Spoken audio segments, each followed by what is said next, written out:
யோகம் விலாகர்ஸ் பார்த்துருக்கோம் எல்லாருக்குமே இந்த பாஷாவோட வணக்கம். இன்றைக்கி நம்ம கூட ஆனந்தையா இருக்கார். ஆனந்தையாட்ட வந்து இந்த பக்கவாதம் எப்படி வருது, ஸோ அப்படி வந்துட்டால் அதை எதை வச்சு நம்ம சரி பண்ண முடியும் அப்படின்ற விஷயங்களை பற்றி ஐயாட்ட கேட்டு தெரிஞ்சுக்க போகிறோம். வாங்க பார்க்கலாம். ஐயா வணக்கம். ஐயா வணக்கம். எப்படி இருக்கீங்க? நல்லா இருக்கீங்க. சூப்பருங்க. ஐயா சொல்லுங்கள், இந்த பக்கவாதத்தை பற்றி கொஞ்சம் சொல்லுங்கள். தினமும் எங்களுடைய ஹெல்த் டிப்ஸ் உங்களுக்கு வேணும்னா கீழே டிஸ்பிளேல இருக்கிற நம்பர், அதாவது 9626233344 அந்த நம்பருக்கு உங்களுடைய பேரும் உங்களுடைய மொபைல் நம்பரும் டைப் பண்ணி எங்களுக்கு வாட்ஸ்அப் பண்ணுங்கள். அப்போ தான் நாங்கள் போடுற ஹெல்த் டிப்ஸ் தினமும் உங்களை வந்து சேரும். அதை பார்த்து நீங்கள் பயனடையலாம். நன்றி. பக்கவாதம் வர்றதுக்கு காரணம், முக்கியமான காரணமே அவங்களுடைய மன உளைச்சல். எதையாவது பற்றி ரொம்ப யோசித்தாங்க அப்படின்னா மூளையில் ஏதாவது ஒரு இடத்துல நரம்பு வெடித்து ரத்தம் கசிய ஆரம்பிச்சிடும். சிலவங்க கீழே விழுந்துருவாங்க. அப்படி கீழே விழுந்தாலும் தலையில் தெரியாமல் அடிபட்டுருச்சு அப்படின்னா முடியை விட மெல்லிய நரம்புகளில் ஏதாவது ஒரு இடத்துல ரத்த கசிவு ஏற்பட்டு அந்த ரத்தம் அந்த இடத்துல உறைஞ்சிரும். இந்த பிரச்சனைகளுக்கு வந்து உடனடி தீர்வு. இப்போ ஒரு சர்க்கரை, ஒரு கேன்சர், இந்த மாதிரினா சர்க்கரையெல்லாம் வந்து ஒரு 6 மாதம் 1 வருஷம் கழிச்சு தான் இவங்க வந்து டாக்டர்கிட்ட போய் ஏதாவது ஒரு பிரச்சனைக்காக செக் பண்ணும்போது சர்க்கரை இருக்குதுன்னு பார்ப்பாங்க. அதே மாதிரி கேன்சர், அந்த மாதிரி மிகப்பெரிய நோய்கள் எல்லாமே வந்து நாள்பட்டதுக்கு அப்புறம் தான் அவங்களால கண்டுபிடிக்க முடியும். பக்கவாதம் அப்படி இல்லை. லெஃப்ட் சைடில் பிரெயினில் எதையாவது ஒரு பிளாக் ஏற்பட்டுச்சுன்னா ரைட் சைடு வித்தின் செகண்டில் விழுந்துடும். அதே மாதிரி ரைட் சைடில் ஒரு இடத்துல பிளாக் ஏற்பட்டுச்சுன்னா லெஃப்ட் சைடு வித்தின் செகண்டில் விழுந்துடும். அப்போ இந்த மாதிரி அவங்களுக்கு வாதம் ஏற்பட்டுச்சு அப்படின்னா அந்த வாதம் ஏற்பட்ட ஒரு 6 மணி நேரத்துக்குள்ளே இந்த தைவேலை நல்வேலை, இந்த இலையை நீங்கள் பார்த்துருப்பீங்க, வெள்ளை நிறத்தில் பூ இருக்கும், 5 இதழ் இருக்கும் இலையில். இது வந்து உங்கள் வீட்டை சுற்றி குப்பை எல்லா இடத்துலையும் இருக்குது. இந்த இலையை ஒரு 20 இலை தனி இலையாக, இந்த குச்சி மட்டும் இல்லாமல், இந்த காம்பு இல்லாமல் தனி இலையாக பறித்து இடித்து ஒரு துணியில் வச்சு புழிஞ்சு ஒரு தட்டில் வச்சுக்கிட்டு 2 காதுகள்லையும் நிறைய ஊற்றிட்டீங்க அப்படின்னா ஒரு 10 நிமிஷத்தில் வாதம் சரியாகி எழுந்திரிச்சிடுவார். அவருக்கு மூளையில் எந்த இடத்துல நரம்புகளில் இரத்த கசிவு, இரத்த அடைப்பு ஏற்பட்டிருக்கோ அது அடுத்த நிமிஷம் சரி பண்ணிடும். ஒரு 5 நிமிஷத்தில் வாதமே இல்லைங்கிற மாதிரி அதிசயமாக அவர் எந்திரிச்சு நடப்பார். நாங்கள் நிறையா பேருக்கு காதில் ஊற்றி அதை சரி பண்ணியிருக்கோம். நாங்கள் சொல்லியும் நிறையா பேர் ஊற்றி அவங்களுடைய அனுபவத்தை நம்மக்கிட்ட பகிர்ந்துருக்குறாங்க. இந்த நல்வேலை தைவேலை அவங்களுக்கு ஊற்றுறதுக்கு வாய்ப்பு கிடைக்கல, எங்களுக்கு தெரியாதியா, 2 நாள் ஆயிடுச்சு, 1 வாரம் ஆயிடுச்சு, 1 மாதம் ஆயிடுச்சு, நாங்கள் இது வரைக்கும் என்னென்னமோ வைத்தியம் பார்த்துட்டோம், எந்த வைத்தியமும் அவங்களுக்கு வந்து சரியாக வரல, வருஷ கணக்கில் ஆயிடுச்சு, 1 வருஷம் 2 வருஷம் ஆயிடுச்சு அப்படின்னா இதுக்கு வந்து மிகவும் சிறப்பான மருந்துகள் நம்ம கொடுக்குறோம். ஒரு மேஜை தைலம், ஒரு கடக்நாத் தைலம், அது வந்து உள்ளே சாப்பிட்றது, வேப்பநிலை காய்ச்சிறது, அப்புறம் கடக்நாத் கடுகு தைலம்னு ஒன்று மேல் பிரயோகம், அப்புறம் பேதி மாத்திரை, ஒரு டானிக், இந்த மாதிரி சில பொருட்கள் ஒரு 5-6 மெடிசன் கொடுக்குறோம். இது சாப்பிட்டாங்க அப்படின்னா அவங்களுக்கு ஒவ்வொரு மாதமும் கொஞ்சம் வித்தியாசம் தெரியும். ஒரு 6 மாதத்தில் இருந்ததை விட ஒரு 50-60% சரியாயிருவாங்க. கொஞ்சம் பக்கவாத பாதிப்பு கம்மியாக இருந்துச்சு அப்படின்னா 6 மாதத்தில் 100% சரியாயிருவாங்க. இல்லைன்னா 1 வருஷம், கூடுனது 1 வருஷம் வைத்தியத்தில் அவங்க 100% சரியாகிறதுக்கு வாய்ப்புகள் இருக்குது. ஓகே, இப்போ நம்ம கடக்நாத் தைலம் எப்படி நம்ம தயாரிக்கிறோம் அப்படிங்கிறத நம்ம பார்க்கலாம். Okay, super. ஸோ இங்கே நிறைய வகையான பவுடர், அப்புறம் பூண்டு பேஸ்ட்டு இதெல்லாம் வச்சுருக்காங்க. என்னென்னங்கிறத நம்ம பார்த்துடலாம். இப்போ நம்ம பார்க்குறது வந்து இருக்கிறது வந்து சுக்கு பொடி, அது பக்கத்தில் சுக்கு உங்களுக்கு பார்க்கணுங்கிறதுக்காக பக்கத்தில் வச்சுருக்கோம். அதுக்கு அடுத்து இருக்கிறது வந்து பரங்கி சக்கை பொடி, அதுக்கு அடுத்த கிண்ணத்தில் இருக்கிறது வந்து பரங்கி சக்கை. இந்த பரங்கி சக்கைக்கு அடுத்து இருக்கிறது வந்து மிக விலை உயர்ந்த பெருங்காயம், நூக்ரா பெருங்காயம் சொல்லுவாங்க. அதுக்கு அடுத்த தட்டில் இருக்கிறது அந்த நூக்ரா பெருங்காயத்தோட பொடி.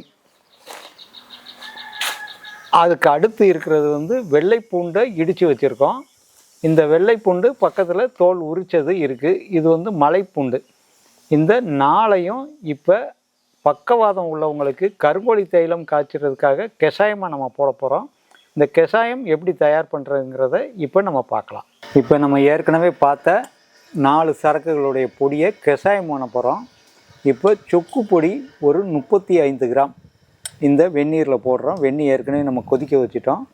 35 கிராம் சுக்கு பொடி போடுறோம். இந்த சுக்கு பொடிக்கு அடுத்து நம்ம வந்து பரங்கி சக்கை பொடி பொடி பொடி பொடி பொடி இந்த பரங்கி சக்கையோட பொடி ஒரு 35 கிராம் நம்ம போட போகிறோம்.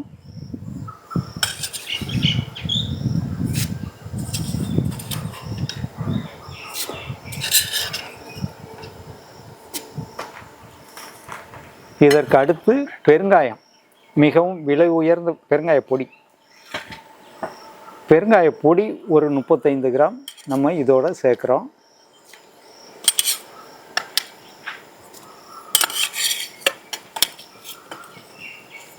என்ன சாமி, பெருங்காயத்தை போடவும் மணக்குதா? ஆமாங்க. வெள்ளைப்பூண்டு, இப்போ வெள்ளைப்பூண்டு இடித்து வச்சுருக்கிறத இதில் போடுறோம். இது வந்து நம்ம ஏற்கனவே தண்ணி கொதிக்க வச்சுருந்ததுனால இப்போ தண்ணி கொதித்து கஷாயம் ஆகுது. கஷாயம் மாதிரி தெரியல, ஏதோ கறி குழம்பு வைக்கிற மாதிரி தெரியுது.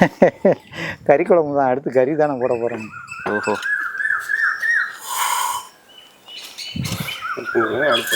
பார்த்தாங்க சட்னிட்டா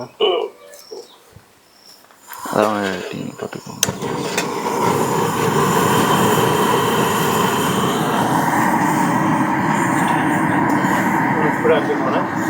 சரி, கொதிக்கணுங்களா? இப்போ கஷாயம் பொங்கி ரெடி ஆயிடுச்சு. இது வந்து இப்போ இந்த கஷாயத்தில் நம்ம என்ன போட போகிறோம் அப்படின்னா, நம்ம ஏற்கனவே வெட்டி வச்சுருக்கிற கருங்கோழி கறி. இது பார்த்திங்கன்னா முட்டையிடுற பருவம்.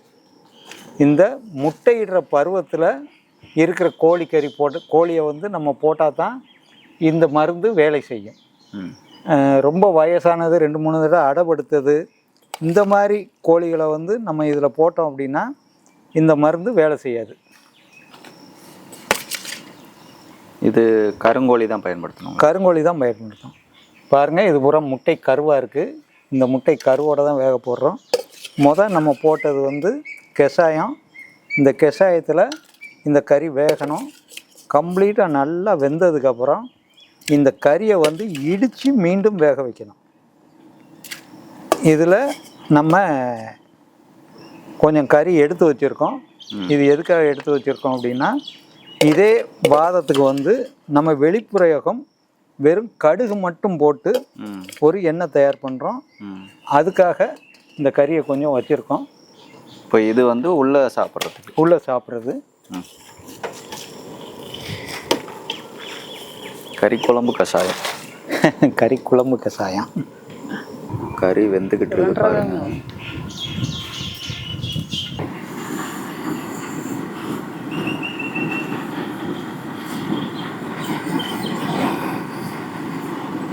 இப்போ நம்ம கருங்கோழி வந்து கஷாயத்தில் வேக போட்டோம். இந்த வெந்த கறியை இப்போ எடுத்து இடிக்க போகிறோம்.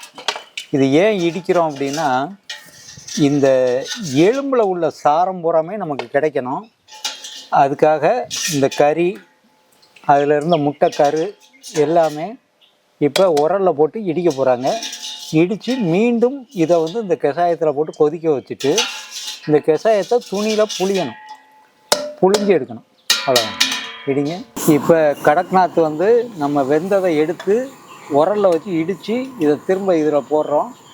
ஏன் உரலில் இடித்து போடுறோம் அப்படின்னா, இந்த எலும்புக்குள்ளே இருக்கிற சத்து பூராமே திரும்ப நமக்கு வந்து இந்த மருந்தில் கிடைக்கணும். அதுக்காக தான் நம்ம வந்து இதை வந்து கம்ப்ளீட்டாக இடிச்சிட்டு போடுறோம்.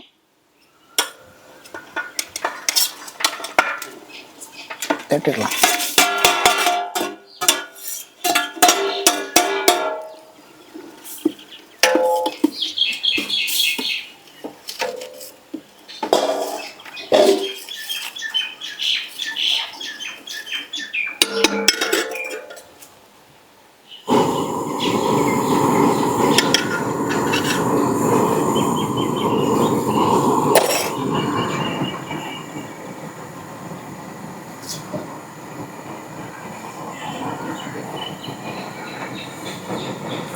இப்போ அந்த கடக்நாத் கோழியில் இருக்கிறது அந்த நம்ம போட்ட 4 மூலிகை பொருளோட கஷாயத்தில் கம்ப்ளீட்டாக அதோட சத்து இறங்கிருச்சு. இப்போ இந்த கோழியோட சத்து இறங்கின அந்த கஷாயத்தை துணியில் புழிஞ்சி மீண்டும் எண்ணெய் ஊற்றி வேப்பெண்ணெய் ஊற்றியும் செய்வோம், நெய் ஊற்றியும் செய்வோம்.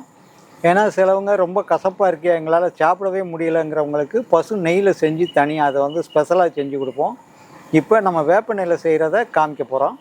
ஏன்னா சித்தர்கள் வந்து வேப்பெண்ணெயில் தான் செஞ்சு கொடுக்க சொல்கிறாங்க. ஏன்னா உடம்பு அளவுக்கு அதிகமான சூடாகணும். நெய் சாப்பிட்டாங்கன்னா உடம்பு குளிர்ச்சி ஆகும். வாத பேஷண்ட்டுக்கு உடம்பு சூடாகணும், சூடானா தான் உடம்பு சரியாகும். இது வேப்பெண்ணெய் வந்து உடம்புல அவங்களுக்கு அளவுக்கு அதிகமான சூடை வந்து கொடுக்கும். இப்போ இதை எப்படி புழிஞ்சு எண்ணெயில் காய்ச்சிடுங்கிறத அடுத்து உடனடியாக பார்ப்போம்.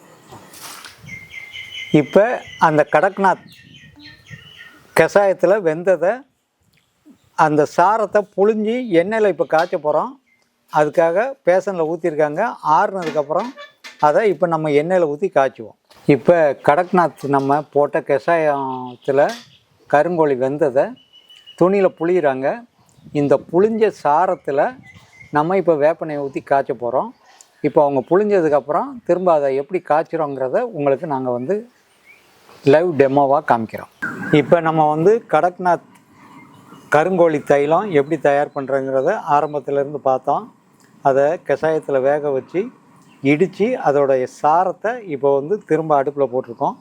இதில் ஒரு கோழிக்கு 1 லிட்டர் வேப்பெண்ணெய் இப்போ நம்ம ஊற்ற போகிறோம். இது வந்து ஒரு 1/2 லிட்டர் பாட்டில். இந்த 1/2 லிட்டர் பாட்டில் வேப்பெண்ணெயை இப்போ இதில் ஊற்றுறோம்.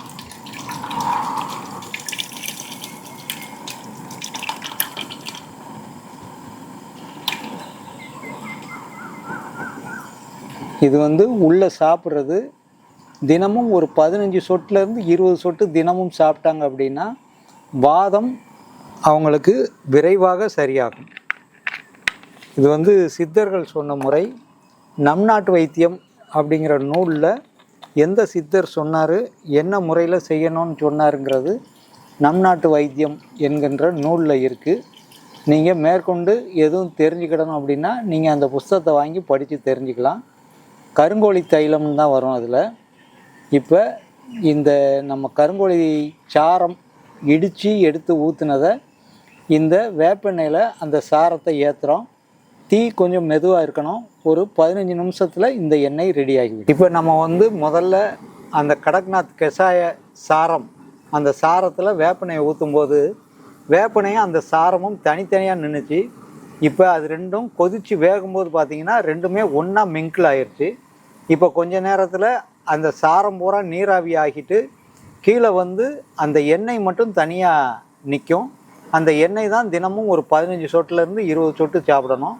இது வந்து வாதத்திற்கு மிகவும் அற்புதமான மருந்து.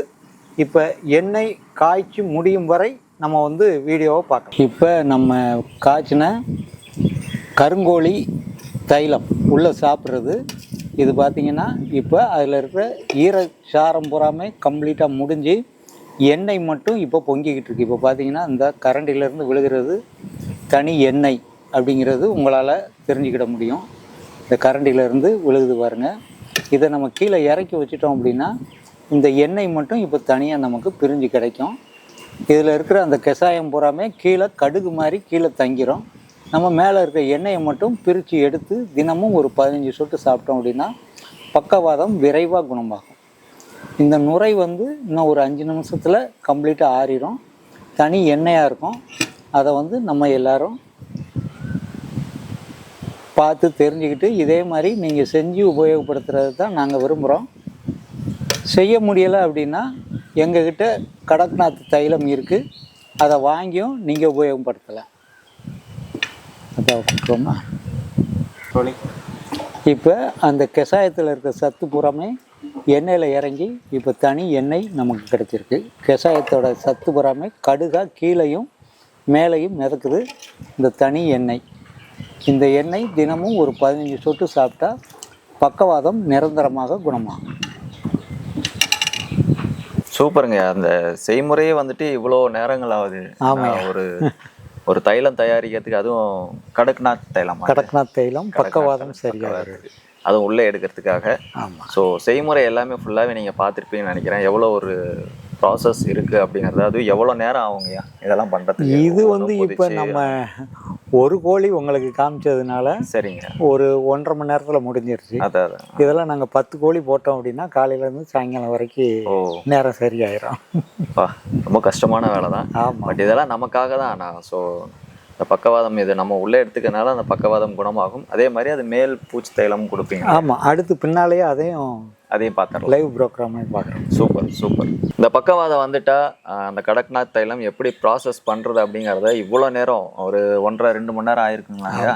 இவ்வளோ நேரம் ஆயிடுச்சு. ஸோ இந்த ஒரு ப்ராசஸ் பண்ணுறதுக்கே ரொம்ப கஷ்டமான வேலை தான்.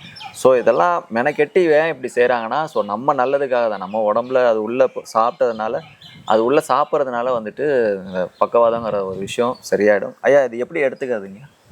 இது வந்து தினமும் காலையில் வெறும் வயிற்றில் ஒரு 15 சொட்டு. ஓகே. ஒரு டீக்கு சக்கரை எடுக்கிற ஸ்பூனில் நம்ம கொடுக்குற பாட்டிலேருந்து ஒரு 15 சொட்டு மட்டும் ஊற்றி அப்படியே சாப்பிட்டுட்டு வெந்நீர், டீ, காஃபி எது வேணாலும் குடிச்சிக்கலாம். ஒரு நாளைக்கு ஒரு வேளை மட்டும்? ஒரே வேளை, காலையில் மட்டும். சூப்பர். எத்தனை நாள் சாப்பிடணும்? அது கிட்டத்தட்ட வாதம் அவங்களுக்கு இருக்கிறத பொறுத்து 3 மாதம் 6 மாதம் அதுக்குள்ளே கம்ப்ளீட்டாக சரியாயிடும். சூப்பருங்க. இவ்வளோ நேரம் விட்டு ஐயா நமக்கு இந்த ப்ராசஸ்லாம் செஞ்சு காமிச்சாரு. ஸோ அது என்னென்ன ப்ராசஸ், என்னென்ன போடணும், அதுவும் கோழியோட அந்த கோழி கருப்பு கோழியா? ஆமாம், கருங்கோழி. கடக்நாத் கருங்கோழி அதுக்காகவே வளர்த்துவாங்க போல இருக்கு. ஆமாம், அதுக்காகவே வளர்க்குறோம். அப்படியா? சரிங்க, சூப்பருங்க. ஸோ இந்த ப்ராசஸ் இவ்வளோ விளக்கங்கள் எங்களுக்கு கொடுத்ததுக்கு ரொம்ப நன்றிங்க. நன்றி ஐயா. இந்த ப்ராசஸ்லாம் செஞ்சு காமிச்சிங்க. அந்த ப்ராசஸ்லாம் மக்களால் போய் செய்ய முடியாது. நீங்கள் செஞ்சுக்கே இவ்வளோ நேரம் ஆகுது, இவ்வளோ பொருட்கள் ஆகுது. ஆமாம், ரெடிமேடாக நீங்கள் ரெடி பண்ணி வச்சுருக்கோம். கொடுங்க. இந்தாங்க, நம்மகிட்டே இருக்குது. இது கடக்நாத் தைலம் அதான் இது. ஸோ இவ்வளோ நேரம் ப்ராசஸ் பார்த்தீங்க இல்லையா, அதான் இது. ஸோ இதை வாங்கி சாப்பிடுங்க. ஐயா சொன்ன மாதிரி காலையில் வெறும் வயிற்றுல சாப்பிட்டு வந்தீங்கன்னா தொடர்ந்து ஒரு 6 மாதம் 1 வருஷம் சாப்பிட்டுட்டு வந்தீங்கன்னா ஸோ நிச்சயமாக அந்த பக்கவாதம் சரி குணமாயிடும். ஸோ பயப்பட தேவையில்லை.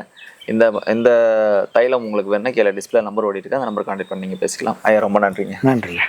இதே மாதிரி அடுத்த இன்னொரு பதிவில் உங்களை பார்க்குறது வரைக்கும் பாஷா. நன்றி.